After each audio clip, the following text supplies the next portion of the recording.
My name is Ennio Senese.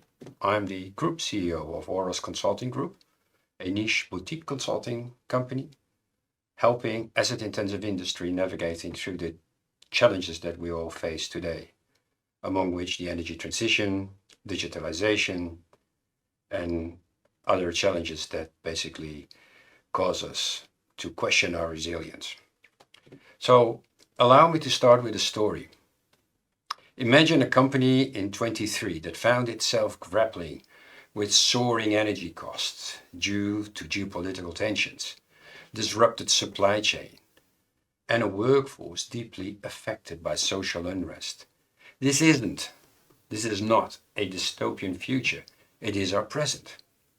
And today, I would like to talk about how companies can build resilience in the face of multiple challenges, including the energy transition, social unrest, war and supply chain disruptions, and the challenge of the digitalization.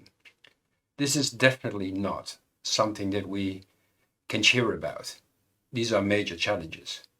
But the key in these major challenges, to be able to face those challenges, is resilience. And the question is, how resilient are we? And how can we become more resilient, or at least ensuring that we are sufficiently resilient for those challenges? The key is a resilience assessment. And the resilience assessment should be throughout the entire value and supply chain of a company. I will come back to that later. First, allow me to set the context by diving into these geopolitical challenges. I already mentioned that, but the energy transition. The world is shifting to renewable energy sources with different layers of success. And it's driven by the need to combat climate change, among other things, because let's not forget the environment. However, this transition isn't smooth. It involves substantial infrastructure changes, significant investment, and navigating a complex web of regulations. Companies are under pressure to reduce their carbon footprint while ensuring energy security and affordability. Social unrest, war. Social unrest, from protests to political instability, affects workforce stability and market conditions. Wars and conflicts disrupt global markets, create refugee crises, and lead to sanctions and trade restrictions. Examples are the recent conflicts in Ukraine and the Middle East, which have starkly illustrated these impacts. We then have supply chain disruptions. The COVID-19 pandemic highlighted vulnerabilities in global supply chains, but the problem persists. Natural disasters, trade wars, logistical bottlenecks can cause delay, increasing cost, and create incremental uncertainty. So, the semiconductor shortage, for example, has affected industries from the automotive to electronics. We daily notice that because we got delays if we want to order a new car, in our side of the world, but in other sides of the world, it's also impacting CapEx planning for grid companies. So let me drill down to the core of this.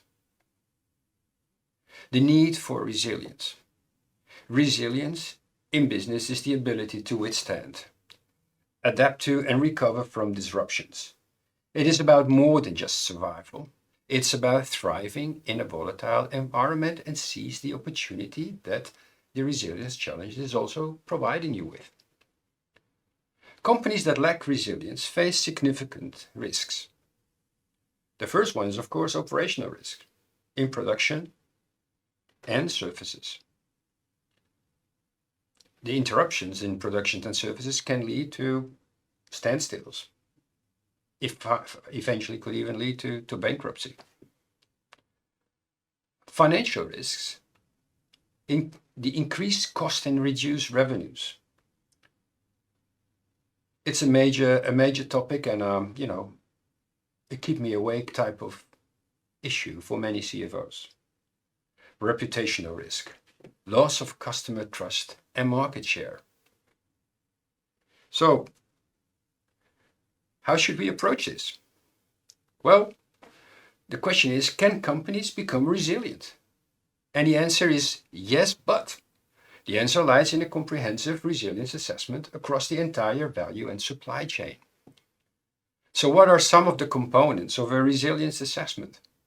As I mentioned before, there is this value chain analysis. Evaluate each step from production to delivery. Identify critical processes and assets. Determine which part of the value chain are most vulnerable. Supply chain analysis. Map out your supply chain in detail. Identify weak points, such as single-source suppliers or regions prone to disruptions. Basically, try to apply a Krajic's matrix to your purchasing strategies. Scenario planning.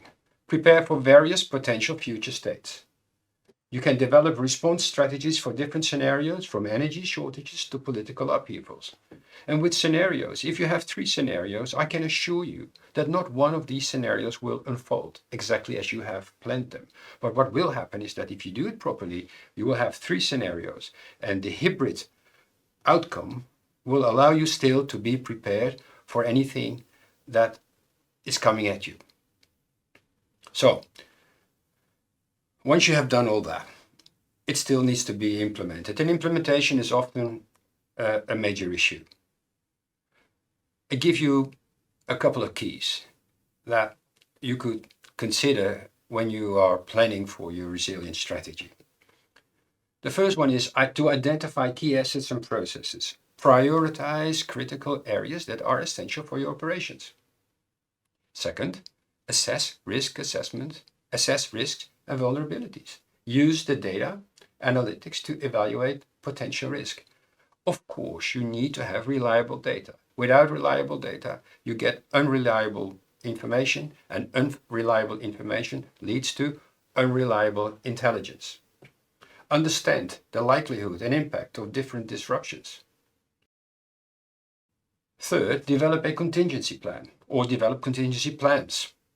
Create action plans for different scenarios. Ensure you have alternative suppliers, backup production facilities, and flexible logistics solutions. Continuous monitoring and adaptation is key 4. Regularly update your strategies based on new information and changing conditions. Use technologies like AI and big data to enhance your monitoring and predictive capabilities. I repeat myself, please make sure that the quality of your data is such that you can convert it in good information, because only with quality data, good information, you can create a decision-making platform and a scenario designing platform which is based on solid intelligence. Now, let me share with you 2 success stories that I have seen occurring. Okay, so a global tech company successfully navigated the energy transition by investing early in renewable energy projects and diversifying its energy sources. This is not only reducing its carbon footprint, but also it stabilized its energy cost. Another example is a consumer goods company, and they have implemented a robust resilience assessment, during which a period of intense social unrest in one of its key markets, it maintained operations by having contingency plans in place that included alternative suppliers and flexible workforce arrangements. So allow me to join the conclusion of my chat here.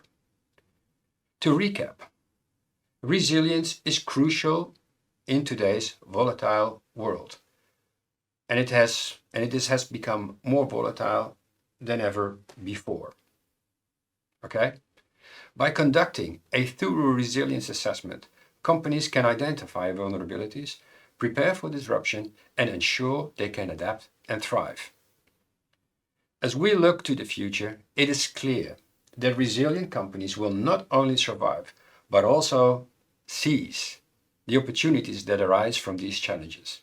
And those that fail may not withstand the pressure of an uncertain world, of an increasingly uncertain world. So let me leave you with a final thought, okay? The future belongs to those who prepare for it today. The future belongs to those who prepare for it today. In a world of constant change, resilience isn't just a strategy. It's a vision for the future where companies can thrive despite adversity. Be that resilient company. Thank you.